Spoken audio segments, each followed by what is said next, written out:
जय भीम साथियों।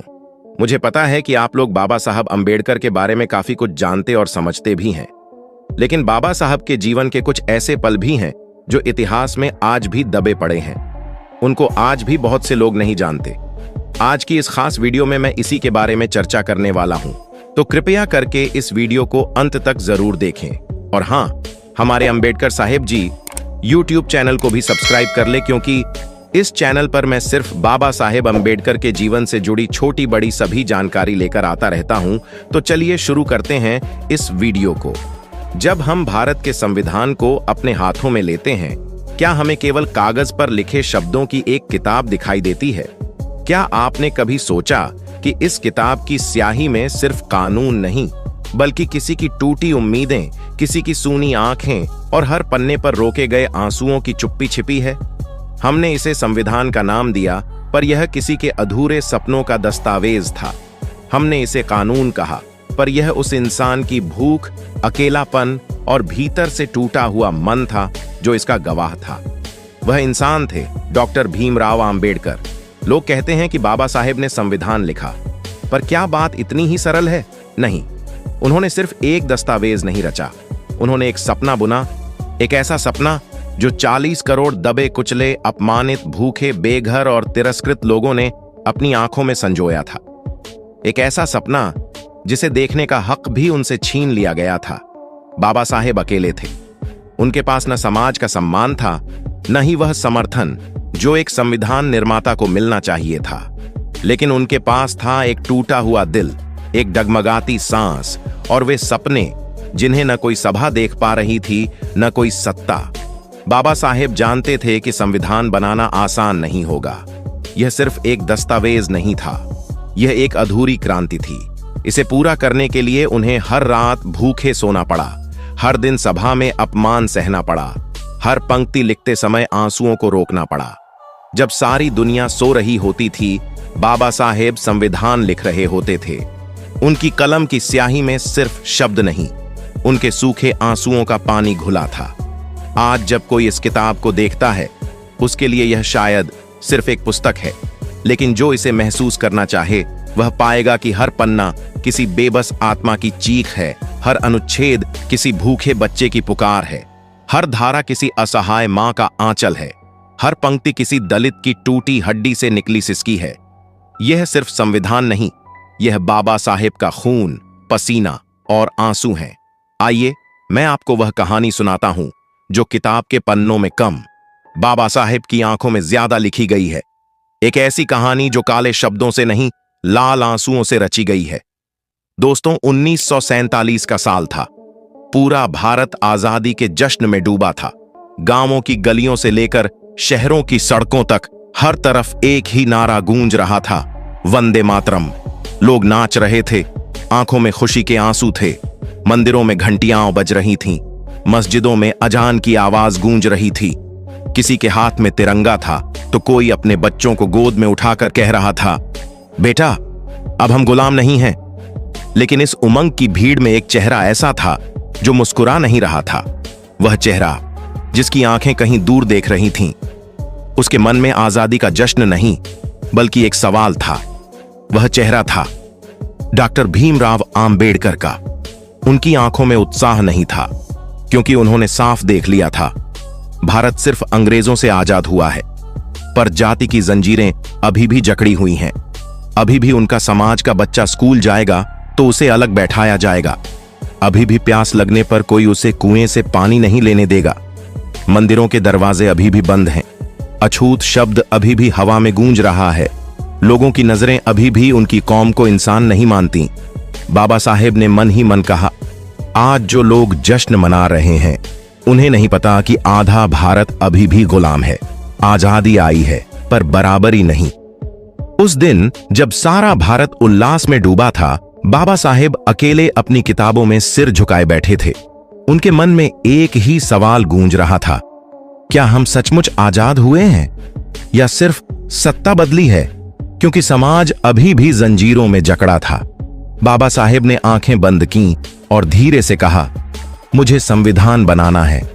मुझे उन लोगों के लिए लड़ना है जिन्हें यह आजादी नहीं मिली। क्योंकि जब तक इंसान का मन नहीं बदलेगा कोई भी आजादी अधूरी रहेगी। आजादी के साथ ही एक ऐतिहासिक घोषणा हुई। भारत को अब अपना संविधान खुद लिखना था। संविधान सभा का गठन हुआ। देश के कोने कोने से चुने गए प्रतिनिधि दिल्ली पहुंचे। सभा भवन रोशनी से जगमगा रहा था। हर चेहरा उम्मीद से भरा था। हर नजर एक नए भारत का सपना देख रही थी। तभी सभा ने एक ऐतिहासिक फैसला लिया। संविधान निर्माण की जिम्मेदारी डॉक्टर भीमराव आंबेडकर को सौंपी जाएगी। लेकिन जैसे ही यह घोषणा हुई, सदन में सन्नाटा छा गया। चेहरों पर हैरानी, तिरस्कार और नफरत के भाव उभर आए। कानाफूसियां शुरू हो गईं। एक अछूत संविधान बनाएगा, इसे भारतीय संस्कृति का क्या पता? यह तो अंग्रेजी शिक्षा में पढ़ा है, यह भारत को क्या समझेगा? यह तो सिर्फ दलितों का संविधान बनाएगा। कोई ताना मारता, क्या संविधान भी अछूत के हाथ से लिखा जाएगा? बाबा साहेब चुप थे। उनके कानों में हर शब्द साफ सुनाई दे रहा था। हर ताना उनके दिल को चीर रहा था। लेकिन उनके चेहरे पर कोई शिकन नहीं थी। आंखें झुकी थीं, पर मन नहीं डगमगाया। जब उन्होंने सभा में पहली बार संविधान पर बोलना शुरू किया, कई लोगों ने मुंह फेर लिया। कुछ ने नजरें मिलाना भी जरूरी नहीं समझा। कुछ ने हंसी छिपाकर उंगलियां उठाईं। लेकिन बाबा साहेब ने सब सह लिया, क्योंकि वे जानते थे यह अपमान उनका नहीं, उन करोड़ों लोगों की जिम्मेदारी का है जो आज भी झूठन खा रहे हैं, जो आज भी बेड़ियों में जकड़े हैं। बाबा साहेब मन ही मन बोले, अगर मैं आज इस अपमान से हार गया तो मेरे समाज के सपने हमेशा के लिए मर जाएंगे। इसलिए मैं अपमान सहूंगा पर संविधान बनाऊंगा।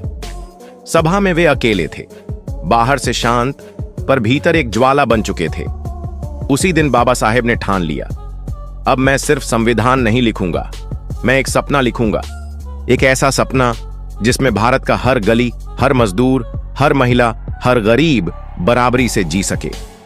1947 और 1948 की सर्द रातें, जब पूरी दिल्ली गहरी नींद में डूबी होती थी, जब संसद भवन के दरवाजे बंद हो जाते थे, जब नेता, अधिकारी और सभा के सदस्य अपने घरों में गरम रजाइयों में सो रहे होते थे, तब एक दीपक की लौ टिमटिमा रही होती थी।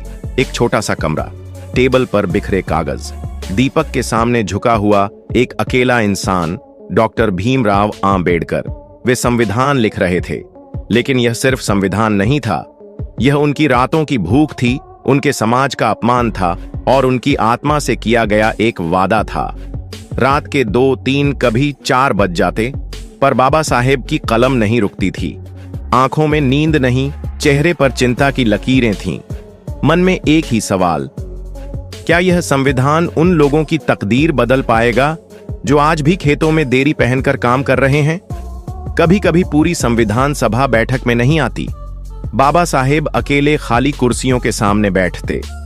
वह खाली कुर्सियां भी गवाही देती थीं। संघर्ष अकेले ही करना पड़ता है।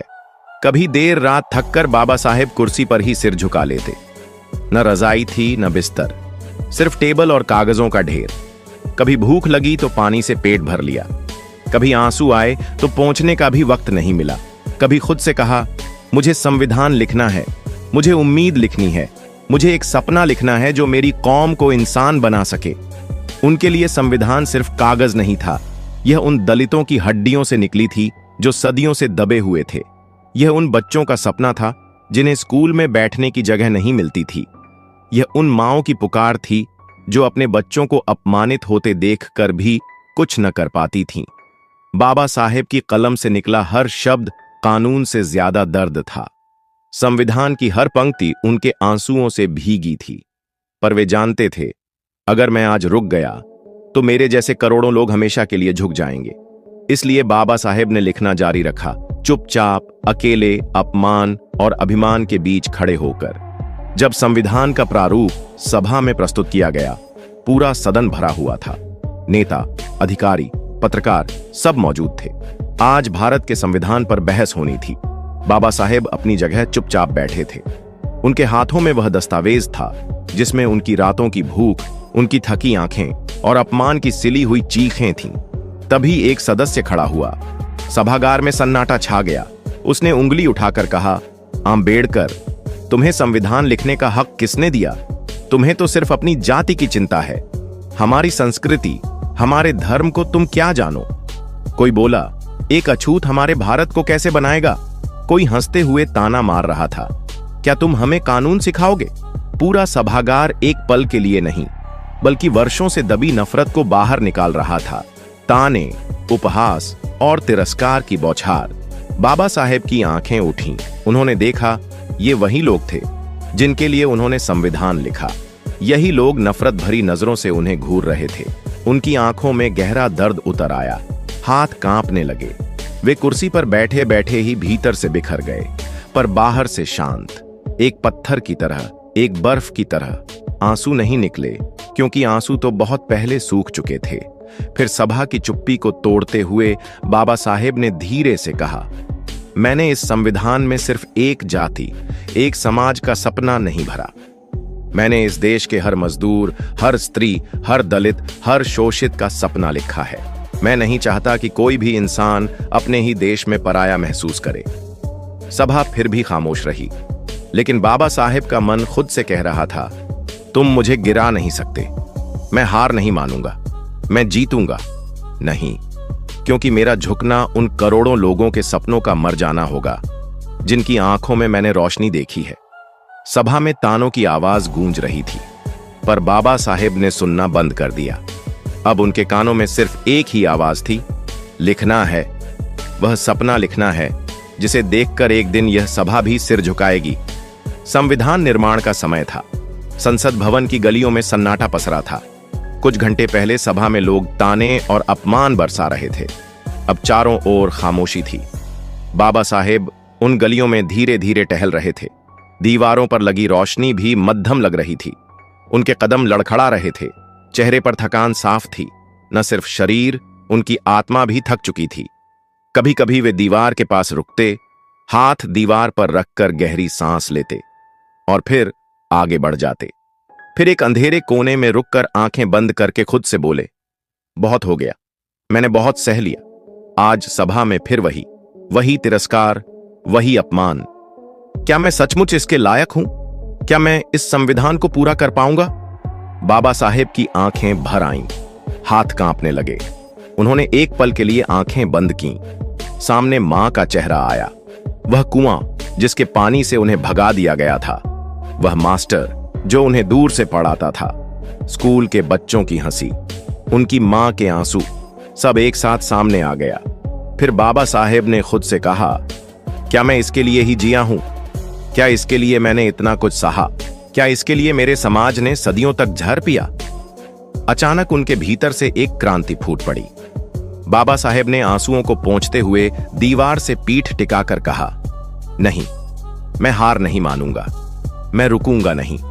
मेरे पास सिर्फ संविधान बनाने की जिम्मेदारी नहीं, मेरे पास 40 करोड़ दबे कुचले लोगों के सपने हैं। अगर मैं आज हार गया तो मेरा समाज कभी नहीं जीत पाएगा। बाबा साहेब के भीतर फिर से आग जल उठी, चेहरे पर दृढ़ता आ गई। उन्होंने सिर उठाया और कहा, अब मैं संविधान नहीं लिखूंगा, मैं एक सपना लिखूंगा। एक ऐसा सपना जो भारत के हर गरीब, मजदूर, दलित और कमजोर की आंखों में रोशनी भर दे। चाहे इसके लिए मुझे 1000 अपमान और सहने पड़े, मैं लिखूंगा। संविधान नहीं, क्रांति लिखूंगा। 26 नवंबर 1949 का ऐतिहासिक दिन, जब भारतीय संविधान बनकर तैयार हो चुका था। संसद भवन रोशनी से जगमगा रहा था। हर चेहरा खुशी से चमक रहा था। नेताओं के चेहरे खिले हुए थे। तालियां गूंज रही थीं। कई आंखें गर्व से नम थीं। लेकिन इस भीड़ में एक चेहरा ऐसा था जिसकी मुस्कान के पीछे गहरा दर्द छिपा था। वह चेहरा था बाबा साहेब का। संसद भवन में तालियां बज रही थीं, खुशियां मनाई जा रही थीं, लेकिन बाबा साहेब शांत थे। उन्होंने संविधान की प्रतियां टेबल पर रखीं, धीरे से सिर झुकाया। पर उनके चेहरे पर वह संतोष नहीं था जो लोग उनसे उम्मीद कर रहे थे। क्यों? क्योंकि बाबा साहेब जानते थे, इस संविधान में सिर्फ कानून नहीं लिखे गए, इसमें उनकी अधूरी रातें, उनकी मां के सूखे आंसू, उनके बचपन का अपमान, जूठन खाते बच्चों की भूख और मंदिर के बाहर ठिठुरती औरतों की पीड़ा लिखी गई थी। जब पूरा सदन खड़ा होकर तालियां बजा रहा था, बाबा साहेब की आंखों में अकेलापन गूंज रहा था। वे जानते थे, लोग तालियां संविधान को दे रहे हैं, पर यह नहीं समझ पा रहे कि इसकी स्याही में उनका खून भुला है। उनकी नजरें बार बार संविधान की प्रति पर टिक रही थीं, जैसे वे हर पन्ने से कह रहे हों, मैंने तुम्हें बनाया है अपने लहू और नींद की कीमत पर क्या समाज तुम्हें अपनाएगा? क्या तुम मेरे समाज के लिए सचमुच इंसाफ बन पाओगे? सभा के बाहर जल रहे दीपक भी मध्यम थे। बाबा साहेब मुस्कुरा रहे थे, पर उनकी मुस्कान खोखली थी, क्योंकि वे जानते थे संविधान तो बन गया, पर क्या इंसान का मन बदला? उस दिन सभा में तालियां गूंज रही थीं, पर बाबा साहेब के दिल में एक सवाल गूंज रहा था। क्या अब कोई दलित मंदिर में जा सकेगा? क्या कोई बच्चा बिना जूठन के स्कूल में खाना खा सकेगा? क्या कोई मजदूर मालिक से बराबरी से बात कर सकेगा? शायद नहीं, क्योंकि बाबा साहेब जानते थे संविधान बनाना आसान था, पर समाज को बदलना नहीं। संविधान बन चुका था, तालियां रुक चुकी थीं, संसद भवन की बत्तियां मद्धम हो रही थीं, नेता अपने घर लौट रहे थे, लेकिन बाबा साहेब वहीं खड़े थे। उनकी आंखों में वही सवाल था, क्या यह संविधान समाज को बदल पाएगा? 26 जनवरी 1950 को संविधान सभा में बाबा साहेब ने अपनी अंतिम चेतावनी दी, एक ऐसी चेतावनी जिसे देश ने गंभीरता से नहीं लिया।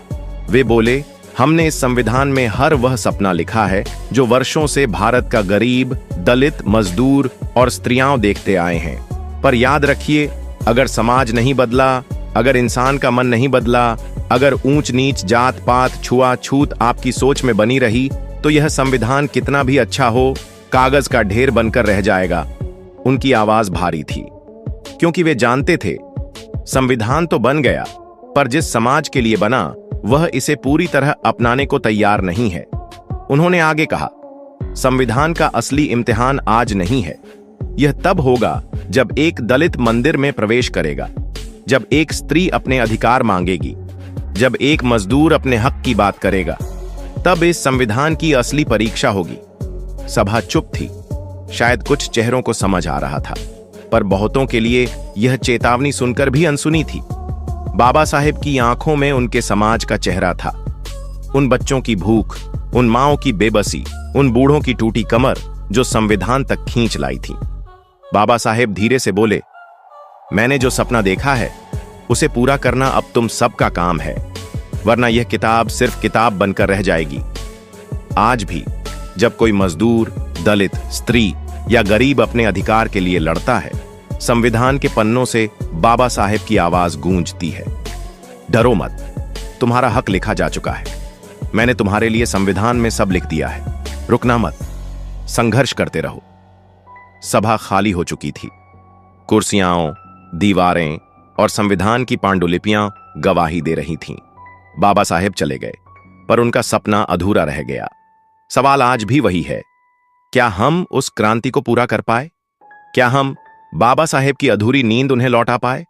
दोस्तों, अगर आपने इस कहानी को महसूस किया है, अगर बाबा साहेब का संघर्ष आपकी आत्मा तक पहुंचा है, अगर उनकी पीड़ा ने आपकी आंखें नम की हैं, तो रुकिए मत, थोड़ा और करीब आइए।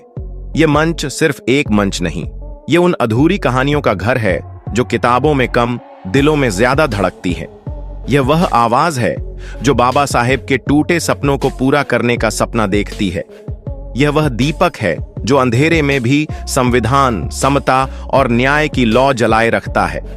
अगर आप उस भीड़ का हिस्सा नहीं बनना चाहते जो बाबा साहेब की चेतावनी को अनसुना कर रही है, अगर आप उनके लिखे हर शब्द का अर्थ समझना चाहते हैं, तो जुड़िए हमसे। हम मिलकर उस क्रांति को पूरा करेंगे जो अधूरी रह गई थी। हम मिलकर उस सपने को सच करेंगे जिसे बाबा साहेब ने अपनी आंखों में देखा था। आज की वीडियो में बस इतना ही। यदि आपको हमारे द्वारा बनाया गया यह वीडियो पसंद आया हो और आप चाहते हैं कि हम आपके लिए रोजाना ऐसा ही वीडियो लाते रहें, तो आप हमें आर्थिक मदद कर सकते हैं। दिए गए QR कोड को स्कैन करके हमें आर्थिक मदद भेज सकते हैं, जिसकी हमें इस समय बहुत आवश्यकता है। बाबा साहेब पर बनाया गया हमारा ये वीडियो कैसा लगा, आप हमें कमेंट करके जरूर बताएं। दोस्तों, आज की वीडियो में बस इतना ही। इस चैनल पर मैं सिर्फ बाबा साहेब के जीवन से जुड़ी छोटी बड़ी सभी जानकारी लेकर आता रहता हूं। यदि आप बाबा साहब को पसंद करते हो और इनके बारे में और अधिक जानना चाहते हो, तो हमारे अंबेडकर साहेब जी YouTube चैनल को सब्सक्राइब कर लें। वीडियो को पूरा देखने के लिए धन्यवाद। उम्मीद करता हूं आपके विचार भी बाबा साहब की तरह अच्छे होंगे।